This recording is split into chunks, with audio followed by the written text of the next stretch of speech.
এক অজানা গল্প, প্রতিদিনে নানা রকম ব্যস্ততা আর আছে সকালের মিষ্টি রোদের উষ্ণতা। এর মাঝেও আমাদের জীবনটা এমন ভাবে চলছে মনে হচ্ছে যেন একটা অন্যরকম আনন্দপূর্ণ মুহূর্ত। অন্যদিকে বাবা তো তার মেয়েকে কোলেই রাখতে পারে না, আর তার জন্য তো আছে অফুরন্ত ভালোবাসা। আর এই ভালোবাসার মুহূর্তকে যখন আমি ক্যামেরা বন্দি করি, অন্যদিকে তো সে ক্যামেরা সরাতে বলে। তো কি আর করার, এইভাবে তো চলছে আমাদের ভালোবাসার প্রতিটা মুহূর্ত। বাচ্চাকে পরম যত্নে ঘুম পাড়ানো, আর তার সাথে রয়েছে তো অনেক অনেক গান আর গল্প, আর সাথে আছে আমাদের দোলনায় অফুরন্ত আনন্দ। শীতের সকালে মিষ্টি রোদ কে না পোহাতে চায়, আমরাও মা মেয়ে চলে আসলাম মিষ্টি রোদ পোহাতে। আর শীতের সময় এই রোদটা এতটা ভালো লাগে সেটা তো তোমরা সবাই জানো আর আমিও জানি। আর সেটা হয় যদি মশারির ভিতর। শীতের সকালের মিষ্টি রোদ যেমন ছুঁয়ে যায় প্রতিটা শরীরে শরীরে, তেমন ছুঁয়ে যায় প্রতিটা ঘরের মনে। আমার মেয়ে ছোট ছোট পাকগুলো আছে রোদে, আর রোদ তো সেইভাবে আনন্দ নিচ্ছে। আর শীতের সকালে তো ঘুম ভাঙতেই চায় না, আর যখন ঘুম থেকে উঠে পড়ি তখন তো আমার নানা ব্যস্ততার নানা কাজ, আর এই নিয়ে চলছে আমার প্রতিটা দিন প্রতিটা মুহূর্ত। একদিকে যাই, অন্যদিকে আবার সে জেগে উঠে আবার তাকে ঘুম পাড়ায়। এইভাবে চলছে আমার প্রতিটা দিন। আমাদের নয়, আমাদের সাথে তো আছে আমাদের কিউটি কিউটি খরগোশটাও, সে আছে এক লাফ দিয়ে অন্যদিকে। শীতের সকালে রোদটা যে এতটা মিষ্টি সেটা তো অন্যদের না দেখলে বোঝাই যায় না। সকাল সকাল তারাও আছে রোদ পোহাতে, আর অন্যদিকে আমাদের আরেকটা প্রতিবেশী তারা তো আছে মুরগি বালতি। মুরগি নিয়ে যেটা আগের ভিডিওতে কথা বলেছিলাম সেটাতে আমার অনেক ভিউ হয়েছিল, তার জন্য তোমাদের অসংখ্য ধন্যবাদ। তবে যদি তারা মুরগিগুলোকে আরেকটু পরিষ্কার পরিচ্ছন্ন রাখতো আর ভালোভাবে রাখতো তাহলে কতই না ভালো। যেহেতু আমি প্রতিদিনের ভিডিও করি না, তবে আজকের ভিডিওটা ছিল প্রতিদিনের। আর এখানে দেখি কিছু লেস ফেলানো, তবে লেসগুলো দেখতে খুবই সুন্দর। তবে এটা দেখে পরে সেলাই করা হচ্ছে, আর এখানে একটা বোরকা তৈরি করছে, আর সেটা ছিল আমার আম্মু। বোরকাটা ছিল গোলাপি কালারের, যেহেতু এখানে সিট কিনে আর লেস লাগিয়ে তৈরি করা হচ্ছে। আর এই রুমটাতে তোমরা চিন্তাই পারছো এটা কিন্তু আমার রুম ছিল, যেহেতু এখন আমি এই রুমটাতে থাকি না আর কেউ থাকে না, এই কারণে এই অবস্থা। আমার যেমনই হোক না কেন খুবই পছন্দের। আর মিষ্টি রোদের আলোতে তো ঘরটা পুরো সুন্দর হয়ে গেছে। আর অন্যদিকে আয়নায় তো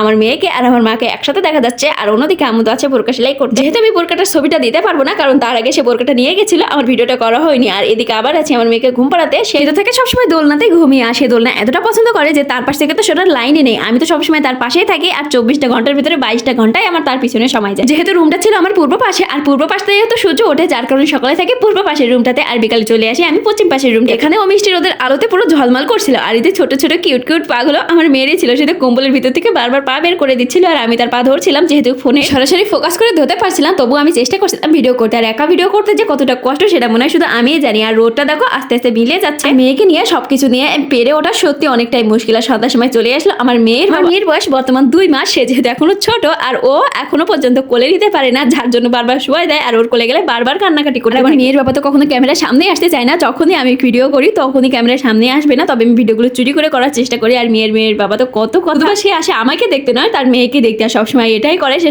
আসলেই সারাক্ষণ তার মেয়েকে নিয়েই থাকে, পরে চলে যায়। দেখতেই পাচ্ছ কথা বলতে বলতে সেই সকালের মিষ্টি রোদ এখন পুরো রাত হয়ে গেছে, আর আমি পুরো এখানে একাই বসে আছি আর একা একা ভিডিও করছি। বেশিরভাগ রাত্রে বেলা মানে সন্ধ্যার পর এখানে বেশি থাকা হয়। আর অন্যদিকে তো আম্মু আছে, জানি না রান্নাঘরে কি বানাচ্ছে কি তৈরি করবে, তবে এখানে থাকতে সত্যি ভালো লাগে। সন্ধ্যার পর রুমের থেকে এখানে বসতে বেশি ভালো লাগে। তাহলে চলো আজকের ভিডিওটা এই পর্যন্ত। তো তোমরা যারা আমার ভিডিওটা পছন্দ করেছো তারা কিন্তু অবশ্যই লাইক কমেন্ট শেয়ার আর অবশ্যই আমাকে ফলো বা সাবস্ক্রাইব করবে। ধন্যবাদ।